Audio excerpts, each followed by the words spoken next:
एक ऐसा लड़का जिसकी जिंदगी बहुत ही ज्यादा खराब चल रही थी, लेकिन एक दिन वो एक वैम्पायर को सेव करता है जहाँ पर वो उसका मास्टर बन जाता है। कहानी शुरू होती है हमारा मेन कैरेक्टर माहिरू की पेरेंट्स की डेथ हो चुकी थी और माहिरू इस सदमे में होता ही है कि उसके रिलेटिव्स पहले ही बात करना चालू हो जाते हैं कि इसको आखिर अभी आगे कौन पालेगा। माहिरू को ऐसा लग रहा होता है कि कहीं वो अकेले भूखे ना मर जाए, लेकिन तभी अचानक से माहिरू के अंकल उसको पालने के लिए रेडी हो जाते हैं। उसके अंकल उसको पकड़ते हैं और बोलते हैं चिंता मत करो, हम तुम्हारे रिलेटिव्स हैं और हम तुम्हें अकेले नहीं छोड़ेंगे। और अब माहिरू बड़ा हो चुका है जहाँ पर वो कुछ सिंपल चीजें करता है, अपने शौक को पूरे करता है। भले ही वो एक हाई स्कूल स्टूडेंट है, लेकिन उसके अंकल उसको अपने दोस्तों को अपने घर लाने के लिए मना करते हैं। एक दिन जब माहिरू बाहर था तब उसको रोड साइड में एक कैट मिलती है जिसको माहिरू अपने घर लाता है। वो कैट इंजर्ड भी था तो वो उसको ठीक करता है, साथ ही वो उसको एक बेल्ट पहनाता है और उसको अडॉप्ट करने का सोचता है, जहाँ पर बहुत सोचने के बाद वो उस कैट का नाम कूरो रखता है। भले ही माहिरू ने उसको अडॉप्ट कर लिया था, लेकिन उसके अंदर के डार्कनेस के बारे में उसको कुछ भी नहीं पता था। अगले दिन माहिरू अपने दोस्त के साथ चल रहा होता है, जहाँ पर उसके दोस्त उसको रेलवे स्टेशन के सामने वाले वैम्पायर के बारे में बताते हैं और कैसे 10 लोग अभी लापता हो चुके हैं।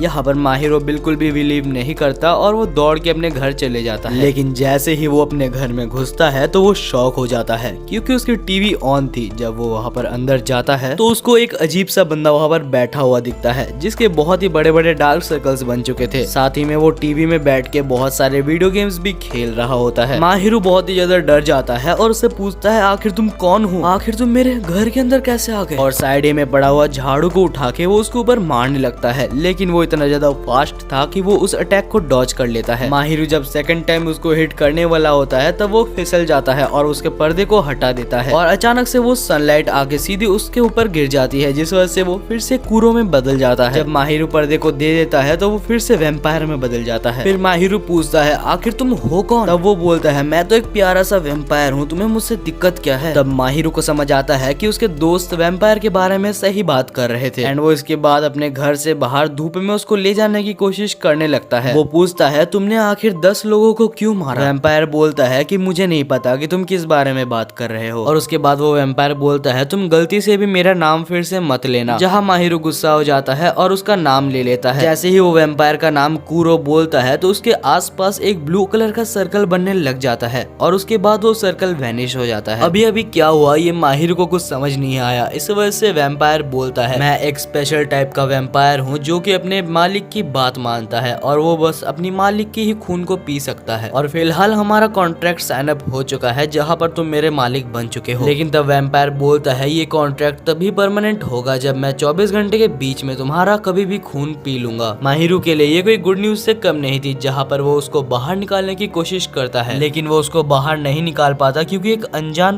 फोर्स उनको वापस ला रही थी। वैम्पायर बोलता है कि तुम इतने बुद्धू कैसे हो सकते हो, जब मैंने तुम्हें मना किया मेरा नाम लेने को तो तुमने मेरा नाम जानबूझ के ले लिया। माहिरू बोलता है कि मुझे तुम्हारे साथ रहने का कोई शौक नहीं है। माहिरू सोचता है कि वैम्पायर के बारे में वो अपने दोस्तों को बताएगा। इसके बाद जब वो घर से निकल के अपने दोस्तों के पास जाता है और ये सब बोलता है तो उसके दोस्त बोलते हैं कि कहीं तू पागल तो नहीं हो गया, तू एक बिल्ली को वैम्पायर बता रहा है। और एक दोस्त तो उसका मजाक उड़ाने लगता है। तभी हम देखते हैं पीछे एक काली कलर की परछाई दिखाई देती है। तभी अचानक से वहाँ पर एक मैजिशियन आ जाता है जो कि यहाँ पर उनको देख रहा होता है, जहाँ माहिरू का एक दोस्त उसको इग्नोर कर देता है। वो मैजिशियन उसको रोकता है और अचानक वो उसको काट देता है और हर जगह खून ही खून हो जाता है। इसके बाद वो बहुत ही ऊंचा उछल के अपना नाम बताता है बेल्किया, जो कि एक वैम्पायर था। बेल्किया को यहाँ पर वो कूरो की प्रेजेंस महसूस हो चुकी थी, जिस वजह से वो यहाँ पर माहिरू और कूरो को डुएल के लिए चैलेंज कर देता है। अचानक कूरो वैम्पायर में ट्रांसफर होके यहाँ पर बेल्किया को एक लात मार देता है। जब माहिरू पूछता है कि ये सब क्या हो रहा है तो कूरो बोलता है कि तुम्हें यहाँ से भाग जाना चाहिए वरना तुम यहाँ पर बहुत ही गंदा पछताओगे। माहिरू बोलता है तुम्हें जो करना है करो और वो यहाँ पर अपने दोस्तों को बचाने के लिए दौड़ जाता है। जहाँ बेल्किया फिर से दोनों के ऊपर हमला करने वाला था, तभी माहिरू कूद के यहाँ पर उसका मुंह को पकड़ लेता है। बेल्किया एक तलवार के मदद से माहिरू को मारने वाला होता है, लेकिन तभी अचानक बीच में कूरो आके वो अटैक को अपने ऊपर ले लेता है। इसके बाद कूरो अपने चेस्ट से तलवार को निकालता है और बोलता है कि मैंने 100 सालों से बिल्कुल भी खून नहीं पिया, जिस वजह से मैं अभी बहुत वीक हूँ और यहाँ पर बेल्किया को हराने के काबिल नहीं हूँ। तभी माहिरू अपना हाथ आगे बढ़ाता है और बोलता है तुम मेरा खून पी सकते हो लेकिन बेल्किया को हरा दो। और तब कूरो माहिरू का ब्लड को पी लेता है, जिस वजह से यहाँ पर उनका टेम्पररी कॉन्टैक्ट परमानेंट में विकसित हो जाता है।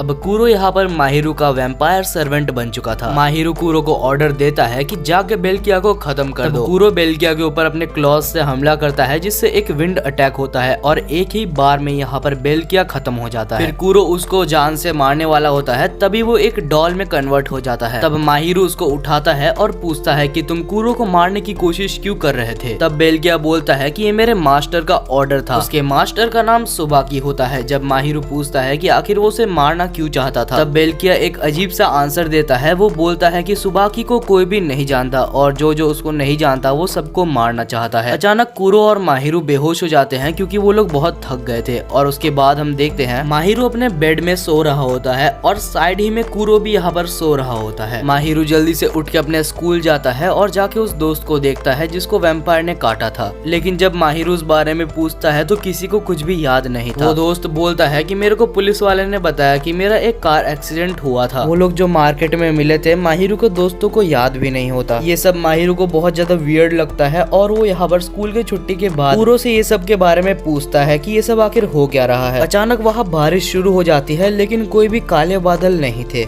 माहिरू अचानक से एक जगह पर टेलीपोर्ट हो जाता है जहाँ पर एक अननोन आदमी उसकी तरफ बढ़ रहा था। वो अननोन पर्सन माहिरू के ऊपर हंसता है और उसके बाद वो यहाँ पर बेल्किया को बाहर निकाल लेता है। जब बेल्किया उसको अपना मास्टर सुबाकी बुलाता है और सुबाकी का नाम सुन के माहिरू भी थोड़ा अलर्ट हो जाता है। सुबाकी अचानक से टेलीपोर्ट होके माहिरू के सामने आ जाता है और फिर वो कूरो को पकड़ के नीचे फेंक देता है, जहाँ कूरो अपने असली फॉर्म में ट्रांसफर हो जाता है। जब वो ट्रांसफॉर्म हो जाता है तो यहाँ पर सुबाकी उसको अपना बड़ा भाई बुलाता है। माहिरू ये सुन के शॉक था और वो पूछता है कि क्या ये सच है। कूरो बोलता है मैं इस छपरी को नहीं जानता, मैं तो यार इसका शक्ल ही पहली बार देख रहा हूँ। तब सुबाकी बोलता है कि इस दुनिया में 7 वैम्पायर्स एग्जिस्ट करते हैं जिनके अपने अपने कैपेबिलिटीज है और कूरो इन 7 वैम्पायर्स में से सबसे बड़ा होता है और उसको वैम्पायर ऑफ स्लॉथ के नाम से जाना जाता था। यहाँ एक और ट्रू वैम्पायर है जो कि मैं हूँ, लेकिन मेरे को कभी किसी ने एक्सेप्ट नहीं किया क्योंकि मैं सबसे छोटा हूँ। और फिर सुबाकी अपने बिल्ली वाले फॉर्म में ट्रांसफॉर्म हो जाता है और माहिरू के ऊपर चढ़ के कूरो के साथ बदमाशी करने लगता है, जहाँ ये लड़ाई थोड़ी और बढ़ जाती है और सुबाकी अपने फॉर्म में आके यहाँ पर माहिरू के ऊपर हमला करने लगता है, जहाँ पर कूरो उसको अपने क्लॉ के मदद से रोक देता है। माहिरू यहाँ पर कूरो को बोलता है कि मेरा खून पी लो ताकि तुम्हें थोड़ी एनर्जी मिल जाए, लेकिन कूरो मना कर देता है और सुबाकी इसी चांस का फायदा उठा के उसको बहुत ज्यादा मारता है। फिर सुबाकी माहिरू को उठा लेता है और वो बोलता है कि तुमने सिर्फ अपने मजे के लिए पूरे 7 वैम्पायर्स में जंग छेड़ दी है। तब माहिरू को समझ आता है कि सुबाकी का दिमाग खराब है और वो सुबाकी को गुस्से में बोलता है कि ठीक है, अगर ऐसा है तो मैं कूरो को अपना ब्लड दूंगा और उसको ऑर्डर दूंगा कि ये सब बंद करे।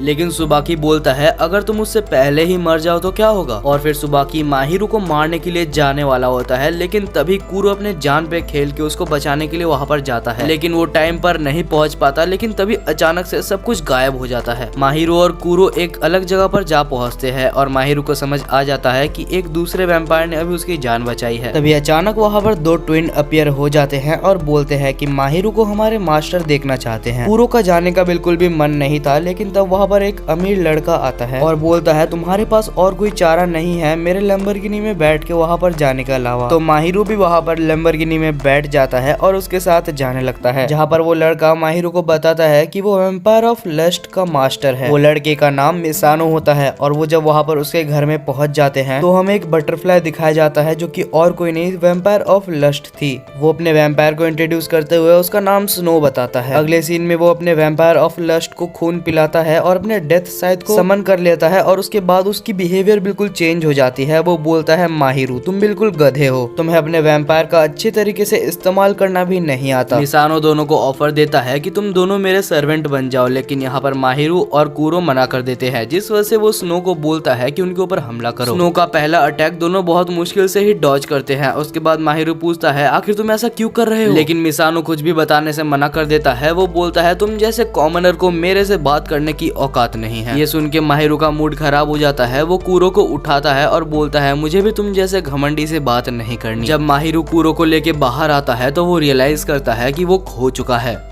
अचानक से बहुत छोटे छोटे बच्चे खिड़की से उनको देखने लगते हैं और तभी अचानक से स्नो उनके पीछे अपीयर हो जाता है और बोलता है ये मेरे ही स्लेव्स हैं। कुछ देर में मिसानो भी नीचे पहुंच जाता है और वो बोलता है अगर तुम एक लीडर बन नहीं सकते तो यही अच्छा होगा तुम मेरे अंडर काम करो और साथ ही हम सभी को सेफ रखो। माहिरू उसकी बात को समझने की कोशिश करता है और वो बोलता है ठीक है मैं तुम्हारा साथ दूंगा लेकिन एक स्लेव की तरह नहीं, एक दोस्त की तरह। तब वो पूछता है तो क्या तुम सुबाकी से लड़ने का प्लान कर रहे हो? मिसानो बोलता है तो क्या तुम सुबाकी को ऐसे ही बिना किसी वेपन के हरा सकते हो? फिर मिसानो इस बारे में बताता है कि सारे वैम्पायर के मास्टर के पास एक हथियार चुनने का मौका होता है जो कि वैम्पायर के पास से आता है। अगले सीन में माहिरू अपने दोस्त के साथ चल के घर जा रहा था जहाँ पर उसको पीछे कुछ महसूस होता है, लेकिन जब वो पीछे देखता है तो उसको कोई भी नहीं दिखता। इसके बाद जब माहिरू वेपन के बारे में कूरो से पूछता है तो कूरो बोलता है अगर तुम्हें वेपन चाहिए तो अपने आंखें बंद करो। माहिरू जब अपने आंखें बंद करता है तो वो कूरो के मन के अंदर के एक डायमेंशन में पहुंच जाता है। वहाँ उसको एक कैट मिलता है जो कि बोलता है कि मैं कूरो का ही एक पार्ट हूँ। वो उसको बहुत सारे गिफ्ट बॉक्सेस के पास ले जाता है और बोलता है इनमें से एक वेपन को चूज करो और ध्यान से करना क्योंकि तुम बाद में इनको एक्सचेंज और रिटर्न नहीं कर सकते। माहिरू वहाँ सबसे सिंपलेस्ट बॉक्स को चूज करता है ताकि वो कोई भी कॉन्फ्लिक्ट आने से बच सके। जैसे ही माहिरू उस बॉक्स को चूज करता है तो उस बॉक्स में से एक मैजिकल ब्रूम निकलता है। जैसे ही माहिरू को वो झाड़ू मिलता है वो मिसानो के कैसल में टेलीपोर्ट हो जाता है। वो झाड़ू हवा में उड़ता है और तभी हम देखते हैं माहिरू के रिस्ट में एक टैटू बन जाता है। माहिरू को लगता है कि ये क्या हो गया, लेकिन तब मिसानो बोलता है कि ये तुम्हारी वेपन की निशानी है। वो अपने झाड़ू को समन करने की कोशिश भी करता है लेकिन नहीं कर पाता। तब स्नो बोलता है कि तुम अपने गोल के बारे में सोचो, इससे तुम्हें इजी होगी। माहिरू अपने दोस्तों के बारे में सोचता है क्योंकि वो अपने दोस्तों को अपना फैमिली मानता था। वो मिसानो को ये भी बोलता है कि कभी मैं अपने दोस्तों को तुमसे भी जरूर मिलाऊंगा। अगले सीन में माहिरू अपने दोस्त सकुया के पास जाता है क्योंकि वो 3 दिन से स्कूल नहीं आ रहा था। अचानक से माहिरू के सारे मेमोरीज ग्लिच करने लगते हैं और वो साकुया के बारे में सब कुछ भूलने लगता है। आखिर ये क्या हो रहा था, माहिरू ये समझने से पहले असली साकुया पीछे से उसको पकड़ लेता है और वो सभी एक जगह टेलीपोर्ट हो जाते हैं जहाँ पर कूरो और माहिरू स्टिंग्स से बंधे हुए थे। तभी ऊपर हम बेल्किया को देखते हैं और साथ ही यहाँ पर माहिरू के दोस्त साकुया को भी देखते हैं। कूरो और माहिरू को समझ आ जाता है कि साकुया अभी सुबाकी का मिनियन बन चुका है। जहाँ साकुया ऑलमोस्ट रोते हुए बोलता है कि मैंने तुम पर ट्रस्ट किया था लेकिन तुमने ये बात छुपाई कि कूरो एक नॉर्मल कैट है। माहिरू के ऊपर हमला भी होता है लेकिन कूरो जैसे तैसे करके उसको बचा लेता है और अपने ऊपर हमले को ले लेता है। कूरो भी इतना ज्यादा इंजर्ड हो चुका था कि वो माहिरू का ब्लड पी के भी रिकवर नहीं हो पाता। माहिरू को लगता है कि वो अभी शायद मरने वाला है लेकिन तभी सारे स्टिंग्स कट जाते हैं क्योंकि मिसानो और स्नो यहाँ पर आ चुके थे। स्नो बेल्किया के ऊपर हमला करता है और उसको दूर कर देता है जहाँ पर मिसानो साकुया को देखता है। मिसानो और स्नो ने यहाँ पर बेल्किया को अपने एग्जीक्यूशन चेयर में बैठा के उसको मार ही दिया होता है। फिर मिसानो साकुया से पूछता है कि आखिर तुमने ऐसा क्यों किया, क्योंकि माहिरू तो अभी तुमको मेरे से इंट्रोड्यूस करने का सोच रहा था। अचानक साकुया का बिहेवियर चेंज हो जाता है जहाँ पर वो बोलता है कि मैं भी तुम दोनों के साथ दोस्त बनना चाहता था। ये सुन के मिसानो थोड़ा सा केयरलेस हो जाता है और वो स्नो को बोलता है कि साकुया और बेल्किया को जाने दो। जहाँ पर जैसे ही वो इनको छोड़ता है तो बेल्किया जो कि स्टिंग्स के द्वारा कंट्रोल हो रहा होता है वो स्नो के ऊपर हमला करता है और स्नो का एक पैर को काट देता है। जहाँ साकुया मिसानो को अपने नाइफ से हमला करता है और उसको बहुत ही सीरियस डैमेज दे देता है। साकुया माहिरू के गले पे नाइफ रखता है और बोलता है तुम्हें तो मर ही जाना चाहिए था। वो बोलता है एक एक करके इसके बाद मैं तुम्हारे सारे दोस्तों को भी मारूंगा। और जैसे ही वो माहिरू को मारने वाला होता है तभी एक घोस्ट पीछे से अपीयर हो जाता है और वो साकुया को माहिरू को मारने से रोक लेता है। वो घोस्ट उसके कान में बोलता है कि तो क्या तुम सबको वैसे ही हर्ट करना चाहते हो जैसे तुम हुए थे। अचानक साकुया बोलता है कि माहिरू जल्दी करो, मुझको मार दो। लेकिन साकुया तो माहिरू का ही दोस्त है तो वो उसे ऐसे कैसे मार देता। लेकिन तभी माहिरू का वेपन खुद ही समन होके उसको पनिशमेंट देने लगता है। जहाँ माहिरू उसको मारना नहीं चाहता था लेकिन वो उसको कंट्रोल नहीं कर पा रहा था और वो उसको मारे जा रहा था। अंत में जब साकुया मरने वाला होता है तब वो सोचता है तो अच्छा हुआ कि मेरी ये बेकार जिंदगी खत्म हो रही है। दूसरी तरफ माहिरू के माइंड में सारे नेगेटिव इमोशंस बह रहे थे जो कि कूरो देख रहा था। इन सब से माहिरू को बाहर लाने के लिए कूरो उसके ब्लड को पीने लगता है और एक चेन दोनों में कनेक्ट हो जाती है और उसके बाद हम देखते हैं कूरो अपनी हिडन एबिलिटी को अनलीज करता है जहाँ एक बहुत ही बड़ा कैट का शैडो पूरे एरिया को कवर कर लेता है। माहिरू को समझ पाता उससे पहले ही वो उसके शेडो में आ जाता है और तब हम देखते हैं साकुया को जो कि बोलता है मैं तो बस मरना चाहता हूँ। माहिरो अपने वैम्पायर को जल्दी से बोलो कि वो मुझे मार दे। माहिरो को समझ पाता उससे पहले ही कुरो को पीछे से एक गोली लग जाती है। इस बैटलफील्ड में अभी एक और वैम्पायर और उसका मास्टर उतर चुका है। उसका मास्टर बोलता है कि जाके सबको मार दो और उसका वैम्पायर भी ऐसा ही करता है। कुरो के ऊपर वो तब तक गोली चलाता है जब तक वो फिर से कैट में ट्रांसफॉर्म नहीं हो जाता। साकुया भी लगभग मर ही गया था लेकिन सुबाकी उसको स्टिंग की मदद से बचा लेता है। साकुरा जाते वक्त अपने रिस्ट बैंड को माहिरो की तरफ फेंक देता है। वो नया मास्टर जो कि अपने वैम्पायर के साथ आया था वो वैम्पायर ऑफ एनवी है। माहिरो यहाँ पर उसको बहुत ही अजीब नजर से देखता है क्योंकि अब वो हमला करना बंद कर चुका था। वो कुरो को उठा के माहिरो को देता है और बोलता है कि मुझे माफ करना कुरो को इतनी बुरी तरीके से हैंडल करने के लिए। माहिरो मुझे लगता है कि तुम्हें ये मास्टर बनने का नाटक छोड़ देना चाहिए क्योंकि तुम इतने ज्यादा वीक हो कि तुम उसके काबिल नहीं। अगले सीन में माहिरो अपने दोस्तों के साथ चल रहा था जहाँ सुबाकी भी उसका पीछा कर रहा होता है। सुबाकी एक जगह पर खाने बैठता है माहिरो के साथ और वो साकुया के बारे में सारी बैक स्टोरी बताता है। जब साकुया छोटा था तो उसके माता पिता उसका कभी भी सपोर्ट नहीं करते थे। साकुया की पेरेंट्स की बिहेवियर के लिए साकुया की बहन भी मर चुकी थी। साकुया की बहन की मौत छत से कूदने से हुई थी लेकिन साकुया की पेरेंट्स बोलते हैं कि अगर तुमने सच पुलिस को बताया तो मैं तुम्हें भी वैसे ही मार दूंगा। ये सब ना सह पाकर साकुया जब बड़ा हो चुका था तब वो मरने वाला होता है लेकिन सुबाकी ने साकुया की जान बचाई थी जिस वजह से वो उसका मिनियन बन जाता है। सुबाकी बोलता है जब एक मर रहा आदमी एक वैम्पायर का खून पीता है तब वो उसका मिनियन बन जाता है और उसके बाद वो माहिरो पर हंसता भी है क्योंकि उसको इतना भी नहीं पता। फिर वो जाते जाते बोलता है आज मेरा लड़ाई करने का कोई मूड नहीं है। माहिरो सुबाकी को इतना तक पूछ नहीं पाता कि वो साकुया को रिटर्न कर दे। वो इन सभी चीजों के लिए खुद को दोष देता था क्योंकि वो कभी भी समझ नहीं पाया कि साकुया कितने दर्द से गुजर रहा है। अगले दिन जब माहिरो स्कूल जाता है तो साकुया के बारे में पूछता है लेकिन किसी को भी साकुया के बारे में कुछ भी नहीं पता था। साकुया की बस नेचर ही उनको याद थी लेकिन साकुया की फेस उनको याद नहीं थी। माहिरो ये सब समझ जाता है कि आखिर ये सब कैसे हो रहा है। कुछ दिन बाद एक फेस्टिवल में हम देखते हैं साकुया मास्क लगा के आता है जहाँ उसके सारे दोस्त उसके पास से जा रहे थे लेकिन उसको कोई भी नहीं पहचान पा रहा था। हालांकि साकुया ये देख के हैरान होता है कि उनके पीछे बोर्ड में लिखा हुआ था कि हम साकुया का वेट कर रहे हैं। ये सब वो देख ही रहा होता है कि उड़ते हुए कुरो उसके मुंह पे पड़ता है और माहिरो भी उसको देख लेता है लेकिन साकुरा यहाँ पर छत की तरफ भागने लगता है। थोड़ी ऊपर जाके साकुया समझ नहीं पा रहा था कि वो आखिर माहिरो को फेस कैसे करे। आखिर उसने उसको मारने का ट्राई किया था। तब माहिरो बोलता है कि जो कुछ हो चुका है उसको भूल जाओ। साकुरा याद करो हम बचपन के दोस्त हैं, हमने बचपन में कितने कुछ किए हैं। लेकिन साकुया बोलता है बचपन के कोई भी मेमोरीज मेरे पास नहीं है। फिर वो वहाँ से भागने लगता है और वो छत के पूरे ऊपर चले जाता है जहाँ पर वो बाउंड्री में खड़े हो जाता है और बोलता है मुझे माफ करना माहिरो, मैंने तुम्हें और तुम्हारे दोस्त को मारने की कोशिश की है। सच बताऊं तो मैं कभी भी ऐसा नहीं करना चाहता था। माहिरो बोलता है मुझे उन सब चीजों से कोई फर्क नहीं पड़ता। लेकिन तभी साकुया वहाँ से कूद जाता है और उसको बचाते हुए माहिरो भी वहाँ से कूद जाता है। हवा में माहिरो साकुया के कॉलर को पकड़ता है और नीचे गिरने से जस्ट पहले वो अपने झाड़ू को समन कर लेता है। लेकिन कुछ देर बाद माहिरो का डिसबैलेंस हो जाता है और वो जाके गिर जाता है। गिरने के बाद वो दोनों ही हंसते हैं कि कैसे अभी तक माहिरो अपने पावर्स को कंट्रोल नहीं कर सकता। लेकिन फिर अचानक से साकुया रोने लगता है और बोलता है कि मुझे तुम्हारे साथ और भी ऐसे कुछ मोमेंट्स बिताने थे। लेकिन उसके बाद साकुया बोलता है कि जब मैं छोटा था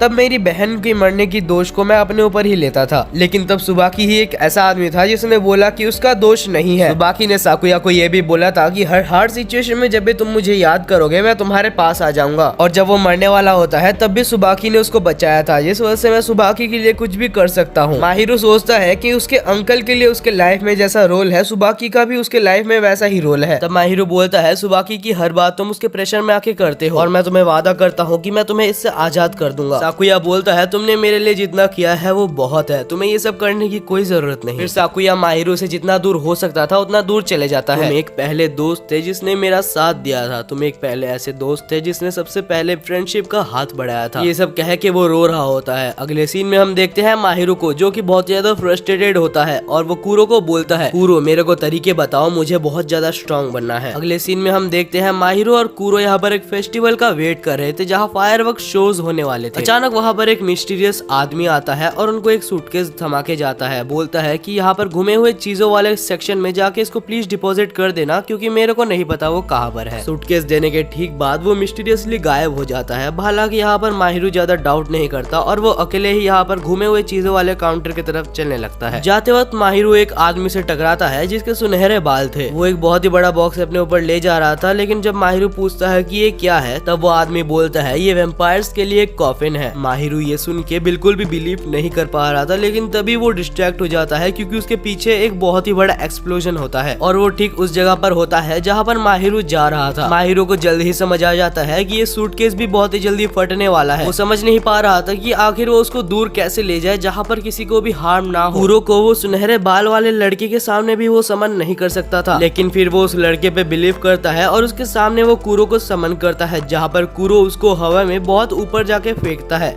माहिरू सोच रहा था ऐसा ना हो कि उसमें कोई टाइमर हो और वो नीचे गिर के फट जाए, और वो सूटकेस हवा में नहीं फटता। वो जैसे ही नीचे गिरता है तो वहाँ पर उसके फटने की आवाज आती है, लेकिन हम देखते हैं वो सुनहरे बालों वाला लड़का टाइम पे उस बॉम्ब को अपने कॉफिन के अंदर भर लिया था, जिस वजह से उस एक्सप्लोजन को वो लोग रोक पाए। माहिरू उस लड़के से पूछता है सच बताना आखिर तुम कौन हो। तब वो बोलता है उसका नाम तेत्सु है, जो कि एक हॉट स्प्रिंग का मालिक है। अचानक उस कॉफिन के अंदर से कुछ हिलने की आवाज आने लगती है। जब वो कॉफिन खुलता है तो वहाँ से एक चमगादड़ बाहर निकलता है। कूरो उसको आसानी से पहचान जाता है कि वो वैम्पायर ऑफ प्राइड है। वैम्पायर ऑफ प्राइड ने ही इस एक्सप्लोजन को संभाला होता है, जहाँ वो बोलता है कि ये नियरली सुबाकी का ही प्लान हो सकता है। लोगों को बीच में वो ब्लास्ट करके उनको मारना चाहता था, लेकिन वो बोलता है ऐसा नहीं है कि सुबाकी ही तुम्हारे लिए अभी बस एक चैलेंज है। अगले सीन में जब माहिरू और कूरो घर पहुंचते हैं तो घर के अंदर से कोई एक निकलता है और माहिरू को अंदर ले लेता है, जहाँ कूरो बाहर ही गिर जाता है। कूरो समझ जाता है कि फिर से कोई गड़बड़ होने वाली है, जहाँ फिर से गेट खुलता है और एक मैजिक लेजर कूरो के ऊपर तान दी जाती है।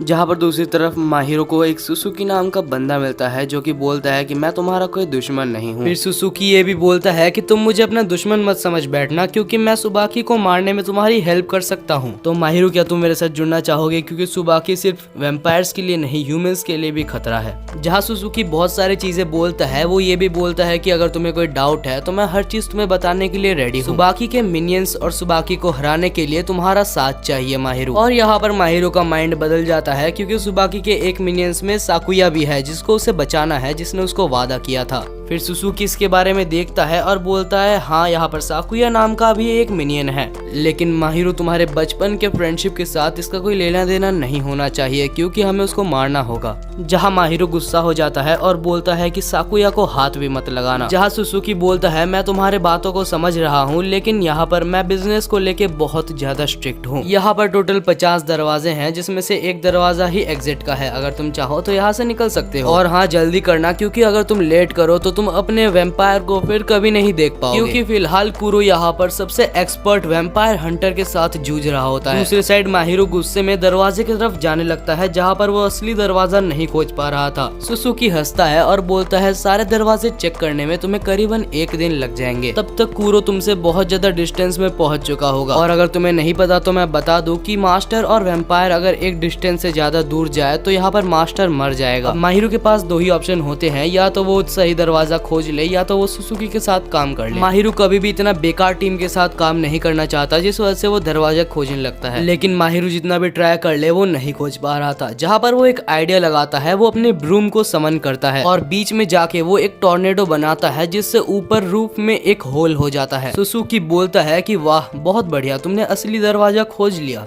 और क्योंकि माहिरो ने दरवाजा खोज लिया था तो वो बिना रोक टोक के माहिरो को जाने देता है। दूसरी साइड कूरो को यहाँ पर 3 जन मिल के हमला कर रहे होते हैं, जहाँ पर कूरो बहुत ही मुश्किल से उन लोग के बुलेट्स को टॉर्च कर रहा होता है। 1-2 बुलेट्स उसको लग भी गई थी, लेकिन वो भाग ही रहा होता है। बीच में उसको पकड़ भी लिया जाता है, लेकिन वो जैसे तैसे भाग जाता है। जब कूरो रिवर साइड पहुंच जाता है तो उनमें से एक हंटर बोलता है कि हमने तो माहिरो को पकड़ ही लिया है। ये सुन के जैसे ही कूरो का माइंड डिस्ट्रैक्ट होता है तो वो यहाँ पर अटैक में फंस जाता है, जहाँ पर कूरो को गोली मारने ही वाले होते हैं, लेकिन तभी यहाँ पर माहिरो अपने झाड़ू में उड़ते हुए आता है और कूरो को पकड़ के उधर से ले जाता है। अगले दिन माहिरो एक मीटिंग बुलाता है, जहाँ पर वो तेत्सु और मिसानो को भी बुलाता है, लेकिन दोनों में से कोई भी उसकी मीटिंग को सीरियसली नहीं ले रहा था। कुछ देर बाद मिसानो यहाँ पर माहिरो को वैम्पायर और मास्टर्स के बारे में जो इन्फॉर्मेशन नहीं पता उसको बताता है। माहिरो बोलता है कि वैम्पायर ऑफ एनवी से शायद हमें कुछ पता लग सकता है, क्योंकि वो मुझे बहुत नॉलेजेबल लगता है। मिसानो अचानक से बोलता है कि नहीं, वैम्पायर ऑफ एनवी से हमें कोई भी हेल्प नहीं लेना, मुझे उस आदमी के ऊपर बिल्कुल भी भरोसा नहीं। कुछ देर बाद तेत्सु और उसका वैम्पायर एक इन्फॉर्मेशन लाते हैं कि मार्केट में एक बहुत ही डेंजरस आदमी घूम रहा है। जब माहिरो और कूरो उस आदमी को देखते हैं तो कूरो बोलता है कि उससे थोड़ा चौकन्ना रहना, मुझे उससे थोड़ा सा शक हो रहा है। तो माहिरो डिसाइड करता है कि वो चुपचाप उसका पीछा करेगा।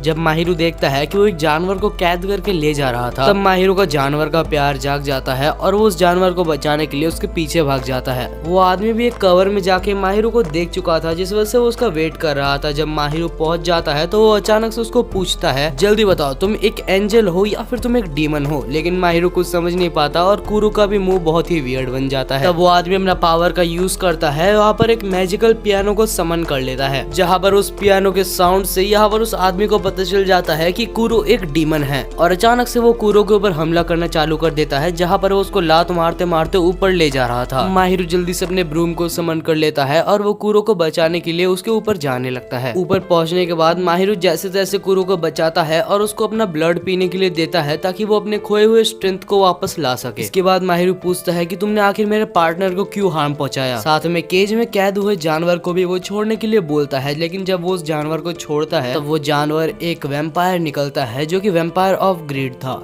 फिर वैम्पायर ऑफ ग्रीड बोलता है कि ये आदमी जो मेरे साथ है इसका नाम लिग्ड है, जो कि मेरा मास्टर है, और मैं इसके साथ इसलिए हूँ क्योंकि ये मेरे को एंजल समझता है। जहाँ पर लिग्ड बोलता है कि मैं इसको भी एक डीमन समझता हूँ और मुझे इससे नफरत है। और ये दोनों भी यहाँ पर खुदी में मारपीट कर रहे होते हैं। जहाँ माहिरू खुश होता है क्योंकि सुबाकी से लड़ने के लिए उसे एक और साथी मिल गया। जहाँ वैम्पायर ऑफ ग्रीड बोलता है कि तुम्हें गलतफहमी है, हम तुम्हारे कोई भी साथी नहीं है, और देखा जाए तो तुम्हें कोई साथी की जरूरत भी नहीं है, क्योंकि कुरो जो कि सबसे बड़ा वैम्पायर है, अगर वो चाहे तो वो सब कुछ अकेले ही संभाल सकता है। फिर वैम्पायर ऑफ ग्रीड ये भी बोलता है कि मैंने कुरो को माफ नहीं किया, क्योंकि कुरो ने मेरे साथ कुछ ऐसा ही किया था। माहिरू को समझ आ जाता है इससे पहले इन दोनों के बीच में पहले ही कुछ हो चुका है। इससे पहले दोनों में लड़ाई लगती। यहाँ पर माहिरू दोनों को अलग करता है और पूछता है क्या तुम मेरी हेल्प कर सकते हो, लेकिन वो मना करके वहाँ से चला जाता है। जब माहिरू घर वापस आता है तो उस लड़के को टीवी में देख के पियानो बजाते हुए वो शॉक हो जाता है और सबको बोलता है कि वो वैम्पायर ऑफ ग्रीड का मास्टर है। जहाँ पर मिसानो बोलता है कि वैम्पायर ऑफ ग्रीड से दूर रहना ही बेटर है, क्योंकि जब वो अपने मास्टर से बोर हो जाता है तो वो अपने मास्टर को मार देता है। लेकिन माहिरू उसकी बात नहीं सुनता, क्योंकि उसे उस आदमी को बचाना है। जहाँ उसे पता चलता है वो आदमी जो पियानो बजा रहा था, जिसका नाम लिक होता है, वो एक बहुत ही फेमस पियानो आर्टिस्ट है। जब माहिरू उस कॉन्सर्ट हॉल में होता है तो वो देखता है उसी आदमी को जिसने उसे उस एक्सप्लोसिव बैग को पकड़ाया था। माहिरू समझ जाता है कि यहाँ पर सुबह के लिक को मारने की कोशिश कर रहा है। दूसरी तरफ जहाँ पर कॉन्सर्ट हो रहा होता है, वहाँ पर बैठे हुए सारे ऑडियंस असल में सुबाकी के मिनियंस थे। जब माहिरू वहाँ पर पहुँचता है तो वो देखता है सारे मिनियंस ऑलरेडी मर चुके हैं। इससे हमें पता चलता है कि वैम्पायर ऑफ ग्रीड भी बहुत पावरफुल है। दूसरी तरफ वैम्पायर ऑफ ग्रीड यहाँ पर लिक के ऊपर भी हमला करना शुरू कर चुका था, जो कि उसका खुद ही का मास्टर था। लिक वैम्पायर के पीछे जाके उसको लात मारता है, लेकिन तब तक वैम्पायर उसके पीछे जाके उसको एक और लात मार चुका था। तब वैम्पायर ऑफ ग्रीड हंसते हंसते बोलता है कि चिंता मत करो, नॉर्मल पीपल से वैम्पायर्स के मास्टर्स ज्यादा पावरफुल होते हैं। माहिरू को वैम्पायर ऑफ ग्रीड ये भी बोलता है कि कुरो को ऑर्डर करो, वो अकेले ही सबको मार सकता है। माहिरू बोलता है कि नहीं, यहाँ पर कुरो अकेले सब कुछ नहीं कर सकता, उसे भी थोड़ी सपोर्ट चाहिए। तब वैम्पायर ऑफ ग्रीड माहिरू के ऊपर हमला कर देता है, लेकिन यहाँ पर कुरो उसको बचा लेता है। फिर वैम्पायर ऑफ ग्रीड ये डिसाइड करता है कि वो माहिरू को 7 वैम्पायर्स की स्टोरी बताएगा। बहुत समय पहले जो ऑर्गेनाइजेशन C3 थी, उसने एक आदमी को मारने का ऑर्डर दिया था, जहाँ पर 7 वैम्पायर्स में से वोटिंग होती है, जहाँ पर मैं और 2 वैम्पायर्स इस मर्डर के खिलाफ थे और बाकी के 3 वैम्पायर्स इस मर्डर से राजी थे। तो आखिर इसके बाद क्या करना है, ये हमने वैम्पायर ऑफ स्लॉथ यानी कि कुरो के ऊपर छोड़ दिया था। वो स्टोरी बता ही रहा होता है, लेकिन कुरो ये सब सुन के अपना ऑरा रिलीज करने लगता है। वैम्पायर ऑफ ग्रीड बोलता है तो क्या तुम अपने मास्टर के सामने अपने गलतियों को छुपाना चाहते हो। कुरो का मर्डरस इंटेंट अभी शुरू होने लगा था, जहाँ पर दोनों फाइट करने वाले थे। जब माहिरू कुरो को बुलाता है तो कुरो जैसे माहिरू को देखता है, उससे पहली बार माहिरू को ऐसा लगता है कि कुरो बिल्कुल भी अभी माहिरू के कंट्रोल में नहीं है। दूसरे साइड लिक रिकवर हो चुका था और वो यहाँ पर दोनों वैम्पायर्स की फाइट को रोकता है। वो माहिरू के ब्रूम को लेके उसको मोड़ के कुरो को दीवार से चिपका देता है। वैम्पायर ऑफ ग्रीड लिक को बीच में आते हुए देख के उसके ऊपर अटैक करने के लिए जाता है, लेकिन तब हम देखते हैं बाहर से एक वेल टाइप का कुछ आके उन दोनों को रोक देता है। कुछ देर बाद हम देखते हैं माहिरू जब कुरो को चेक करता है तो कुरो यहाँ पर थोड़ा सा अजीब सा दिखाई देता है, जो कि हमें बाद में बताया जाएगा। अगले सीन में हम वैम्पायर ऑफ ग्रीड को देखते हैं, जिसके पीछे अचानक से सुबाकी आ जाता है। अगले सीन में हम माहिरू को देखते हैं, जो कि फाइनली अपने घर में पहुंच चुका था, जहाँ उसके सारे दोस्त उससे गुस्सा थे क्योंकि वो बिना बिना बोले अचानक से वहाँ से चला गया था। मिसानो बोलता है कि इससे बहुत बदतर हालत भी हो सकते थे, लेकिन अच्छा हुआ कि तुमने यहाँ पर सुबाकी के एक मिनियन को यहाँ पर लाया है। तब हमें पता चलता है कि माहिरो ने यहाँ पर सुबाकी के एक मिनियन को पकड़ा होता है, हालांकि उस मिनियन का नाम लिलियाक होता है। तब मिसानो बोलता है कि क्योंकि ये सुबाकी का मिनियन है तो इसके ऊपर पूरा ट्रस्ट भी नहीं कर सकता। तब माहिरो बोलता है कि मेरे को ऐसा लगता है कि सुबाकी यहाँ पर अपने मिनियन को वापस लेने जरूर आएगा। सुबाकी आखिर कितना भी बुरा हो, साकुया के हिसाब से शायद वो कभी भी अपने मिनियंस को अकेला नहीं छोड़ेगा। जब माहिरो इस बारे में कूरो को कुछ बोलने बोलता है तो कूरो चुपचाप वहाँ से चला जाता है। माहिरो कूरो को पीछा करता है और जब वो पूछता है कि आखिर तुम्हारे साथ क्या हुआ है, तुम ऐसा बिहेव क्यों कर रहे हो, तब कूरो का शक्ल देख के माहिरो समझ जाता है कि वो अपने राइट माइंड में नहीं है। जब से वैम्पायर ऑफ ग्रीड ने उसकी पास्ट की बात की थी तब से उसका मूड ऐसा हो गया है। इसके बाद माहिरो डायरेक्टली कूरो को कुछ क्वेश्चंस करता है कि आखिर C3 क्या है और तुमने आखिरकार ऑपरेशन में हाँ बोला था या फिर ना। जैसे ही ये सब वो पूछता है तो वो कूरो को देखता है जो कि एक बहुत ही अजीब से चीज में अचानक से ट्रांसफॉर्म होने लगा था। माहिरो उसको देख के बिल्कुल चौंक जाता है, लेकिन उसके बाद वो बहुत सारे करेज को एक साथ इकट्ठा करके उसको ऑर्डर देता है कि अपने कैट वाले फॉर्म में आओ। कूरो माहिरो का ऑर्डर फॉलो करते हुए सीधा यहाँ पर माहिरो के पीछे चलने लगता है और दोनों ही फिर घर चले जाते हैं। अगले सीन में हम माहिरो को उसी मिनियन के पास देखते हैं जिसको माहिरो ने पकड़ा था। तब वो पूछता है तो क्या तुम सुबाकी को अपना दुश्मन मानते हो, लेकिन माहिरो बोलता है कि मैं उसे दुश्मन नहीं मानता, मैं मानता हूँ कि वो बस एक ऐसा आदमी है जिसे मुझे रोकना है। फिर वो मिनियन बोलता है माहिरो मुझे तुम्हें कुछ बताना है। सुबाकी का एक राइट हैंड मैन है जिसका नाम हाइगन है और वो स्पेशली बहुत ही ज्यादा स्ट्रॉन्ग है, तुम्हें उससे बच के रहना चाहिए। बाकी जितने भी वीक मिनियंस है वो तो फाइट भी नहीं करना चाहते। अगले दिन सुबह जब माहिरो उठता है तो उसे एक कॉल आता है जहाँ उसे वैम्पायर ऑफ ग्रीड के बारे में पूछते हैं क्योंकि वो पिछले रात से ही मिसिंग है और उसका मास्टर लिक्ट बहुत ही जल्दी कमजोर होते जा रहा है। इस वजह से अगर उसको ना खोजा गया तो लिक्ट कुछ देर में बहुत ही कमजोर होके मर जाएगा। अचानक लिक्ट के पीछे एक लाल बालों वाला आदमी आ जाता है। लिक्ट को समझ पाता उससे पहले ही वो उसको बहुत ही जानलेवा हमला कर देता है। फिर हमें पता चलता है कि ये सुबाकी का राइट हैंड हाइगन है जो कि बहुत ही आसानी से लिक्ट को पीटे जा रहा था। लिक्ट लड़ने की कोशिश करता है लेकिन वो कुछ भी नहीं कर पाता हाइगन के सामने। जहाँ हाइगन बोलता है कि तुम्हारा वैम्पायर ऑफ ग्रीड अभी सुबाकी के नीचे बहुत ही गंदी तरीके से कुचला जा रहा है। लिक्ट बोलता है कि मुझे उस डीमन की कोई भी परवाह नहीं है, लेकिन मैं तुमसे तो नहीं हारने वाला। जहाँ लिक्ट को मारने के लिए हाइगन ने भी अपना रेड ऑरा समन कर लिया था जिसको यहाँ पर दूर से माहिरो ने भी देख लिया था। माहिरो जल्दी से कूरो को लेके वहाँ पहुँचना चाहता था, लेकिन कूरो बोलता है कि पहले अपने बैकअप को बोल दो, लेकिन माहिरो नहीं सुनता। बोलता है कि मेरे पास उतना टाइम नहीं है। अगले सीन में माहिरो पहुंच चुका था जहाँ पर वो ना जानते हुए कि वो हाइगन है उसको बोलता है कि उसे छोड़ दो। इसके बाद कूरो और माहिरो लड़ाई करने के लिए रेडी हो जाते हैं। जहाँ कूरो अपने पास्ट को अभी तक भुला नहीं पाया था और वो लड़ नहीं पा रहा था। अचानक से कूरो एक ब्लैक क्रिस्टल बॉल में ट्रांसफर हो जाता है जिसे देख के वो बिल्कुल हक्का बक्का रह जाता है और बोलता है क्या ये बॉल कूरो भी हो सकता है। माहिरो अपने डिफेंस के लिए अपने ब्रूम को समन करने की कोशिश करता है, लेकिन वो ब्रूम भी उस क्रिस्टल बॉल में घुस जाता है जहाँ पर अभी उसके पास कुछ भी डिफेंस के लिए नहीं था। हाइगन बोलता है कि लिक्ट और मेरे बीच की लड़ाई अभी तक खत्म नहीं हुई है। जहाँ लिक्ट का हमला देख के हाइगन भी थोड़ा सा इम्प्रेस हो जाता है और वो सोचता है कि मैं भी सीरियस हो जाता हूँ। हाइगन लिक्ट का सारे हमले को डॉज कर लेता है और बहुत बुरी तरीके से लिक्ट यहाँ पर हाइगन से हार जाता है।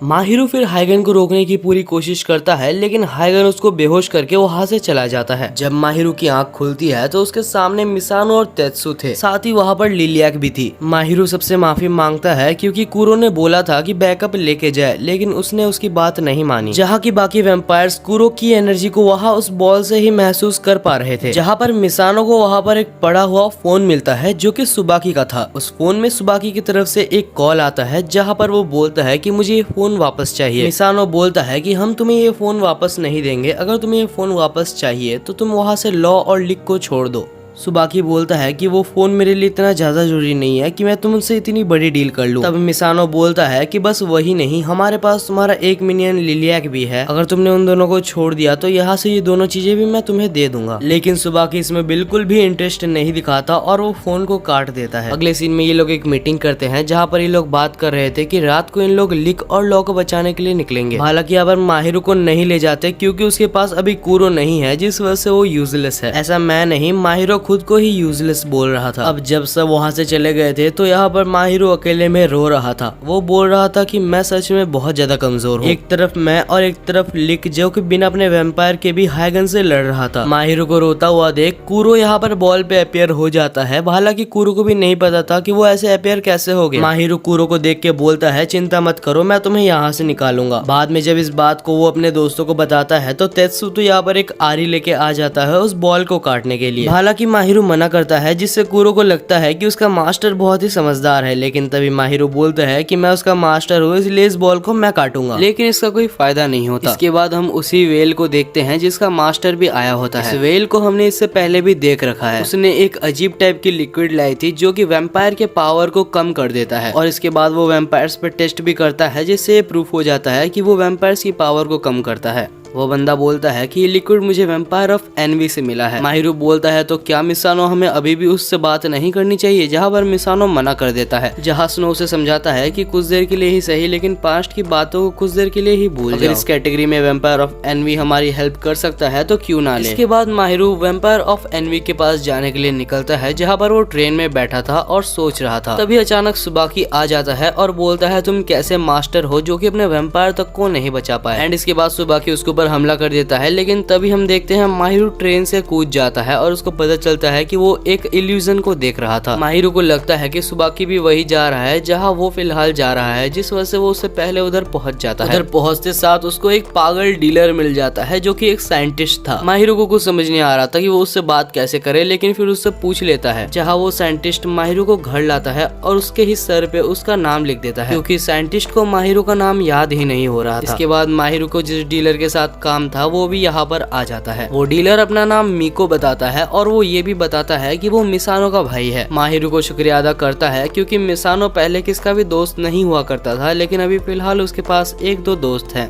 इसके बाद माहिरो कूरो को उस पागल साइंटिस्ट को दिखाता है जहाँ पर वो बोलता है ये तो बड़ा इंटरेस्टिंग केस है। वो उसको अपने लेबोरेटरी में ले जाता है और उसको जांच करने के बाद बोलता है कि हम इसका कुछ नहीं कर सकते क्योंकि ये पहला केस है जो हम देख रहे हैं। इसके बाद मीको बोलता है तो माहिरो क्या तुम्हें लगता है कि तुम अकेले कूरो के साथ ही सुबाकी को ब्रेक कर सकते हो? माहिरो बोलता है तुम डायरेक्टली बोल सकते थे कि मैं सुबाकी को मार सकता हूँ, लेकिन तुमने सुबाकी को ब्रेक ही क्यों बोला? जहाँ वो बोलता है कि हम एक वैम्पायर को कभी भी फुल्ली नहीं मार सकते, हम बस उसे ब्रेक ही कर सकते हैं। और वो हम ऐसे कर सकते हैं कि सबसे पहले हमने जो वैम्पायर को चीज दी थी उसको अगर हम तोड़ दे तो। जिससे माहिरो को याद आता है कि कूरो को सबसे पहले माहिरो ने एक बेल दिया था। इसके बाद वो पागल साइंटिस्ट माहिरो को एक कुछ जूस टाइप का देता है। इसके बाद उस जूस को माहिरो को पीने के लिए बोलता है, जहाँ पर वो बोलता है कि ये जूस तुम्हें कूरो के माइंड को मास्टर करने में बहुत हेल्प करेगी। जहाँ पर माहिरो उस जूस को पी लेता है और वो पीने के बाद अचानक बेहोश हो जाता है। बेहोश होने के बाद वो नीचे गिरते जा रहा था, जहाँ पर उसको बस एक ही चीज दिख रही थी जो कि कूरो की वही दी गई बेल्ट थी। अगले सीन में हम माहिरो के सारे दोस्तों को देखते हैं जो कि यहाँ पर प्लानिंग कर रहे थे कि सुबाकी को कैसे हराना है। उन सबको सुबाकी की रियल लोकेशन पता चल चुकी थी, जहाँ वो लोग को इतना अंदाजा तो हो जाता है कि लॉ और लिक एक ही बड़े वाले बिल्डिंग में है, लेकिन वो लोग एक साथ तो कभी भी नहीं होंगे क्योंकि वैम्पायर और मास्टर के एक साथ होने से उनकी पावर बढ़ जाएगी, जिस वजह से वो लोग अंदाजा लगाते हैं कि लॉ ऊपर होगा और लिक नीचे होगा। और वो लोग ये डिसीजन लेते हैं कि वो अपना भेष बदल के वो बिल्डिंग में घुसेंगे। यहाँ पर वो वेल का मास्टर जिसका नाम क्रेन होता है वो यहाँ पर एक बहुत ही अमीर इंसान बन के आया था, जिससे बहुत ही दिमाग लगा के वो सुबाकी के रूम का कार्ड का एक डुप्लीकेट बनवा लेता है। अब वो लोग बिना सुबाकी के पता लगे उनके रूम में भी घुस सकते हैं। वहीं पर मिसानो भी एक काले कपड़े पहन के लिफ्ट पे चढ़ा था, लेकिन लिफ्ट पे वहाँ पर साकुया भी होता है। यहाँ पर साकुया ने मिसानो को पहचान लिया था, जिस वजह से यहाँ पर साकुया बेसमेंट का बटन चुपके से दबा देता है, जहाँ लिफ्ट बेसमेंट में जाने लगती है। जहाँ मिसानो कॉल करके क्रेन को भी बेसमेंट में बुला लेता है, लेकिन क्रेन इस टाइप की फाइट में बहुत अच्छा नहीं है। बेसमेंट में पहुंचने के बाद वहाँ पर उसको लॉ कहीं भी नहीं दिखते। इसका मतलब ये है कि बेसमेंट में लॉ नहीं है।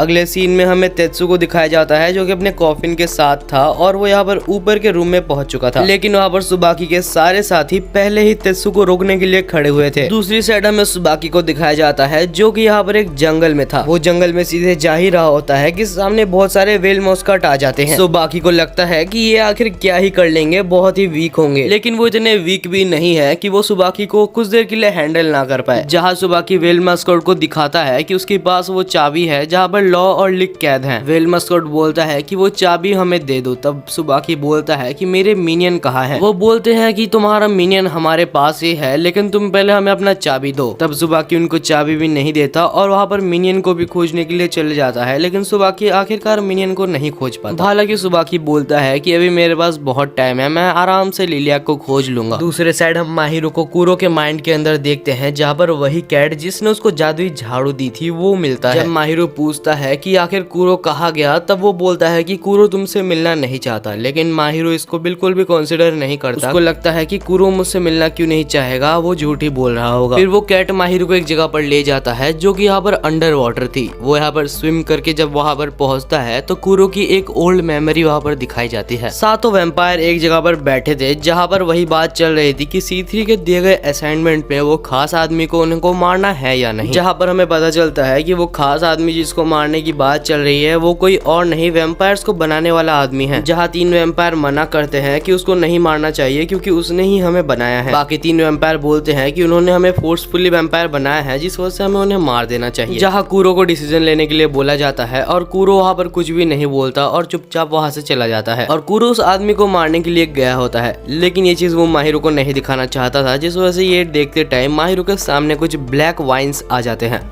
और इसके बाद अचानक से वही कैट माहिरो के सामने आ जाती है। वो कैट माहिरो से पूछती है कि क्या तुम्हें कुरो की और भी मेमोरीज को देखना है। वो उसके बाद वहाँ पर एक रूम में ले जाती है जहाँ पर कुरो की सारी मेमोरीज रखी थी, लेकिन कुरो तो उसकी मेमोरीज बिल्कुल भी माहिरो को नहीं दिखाना चाहता, जिस वजह से माहिरो उसको नहीं देखता। और उसके बाद वो कुरो की एक रूम में जाता है जहाँ पर कुरो रखा हुआ था। कुरो उसको रोते रोते बोलता है कि मैं कभी भी एक इतना बुरा वैम्पायर नहीं बनना चाहता था, मैंने ये बहुत ही गलत काम किया है। जहाँ पर माहिरो बोलता है कि हाँ, तुमने जो भी किया वो गलत है। अगर तुम इतने सालों से ये सब करके भी सोचे हो कि ये गलत है तो जरूर वो गलत ही होगा, लेकिन कुरो ये तुम्हारा पास्ट है। ये याद रखो कि तुम अभी अपने पास्ट में नहीं हो, तुम अपने प्रेजेंट में हो। अभी ये पास्ट की बातों को पकड़ के बैठने का टाइम नहीं है। अभी हमें और भी बहुत चीजें करनी है, अगर हमने वो भी नहीं की तो तुम्हें उसका भी पछतावा रह जाएगा। जहाँ कुरो माहिरो की बात को समझ जाता है और वो फाइनली अपने सारे डार्कनेस को हटा के अपने कैट वाले फॉर्म में आ जाता है। दूसरी साइड हमें लॉ और लिक को दिखाया जाता है जो कि एक ही जगह पर थे लेकिन अलग अलग रूम पे थे। तो यार आज की वीडियो हम यहीं पर ही खत्म करते हैं। इसके बाद बहुत सारी अच्छे स्टोरीज भी हैं। आखिर लॉ की क्या स्टोरी थी, आखिर वो यहाँ पर वैम्पायर कैसे बना, आखिर सुबाकी विलेन क्यों बन गया, आखिर सुबाकी को सब मारना क्यों चाहते हैं, ये सब जानने के लिए आप एक कॉमेंट जरूर से कर दीजिएगा। मैं पार्ट 2 आपके लिए जरूर से लाऊंगा। तब तक के लिए यार मिलते हैं नेक्स्ट वीडियो में।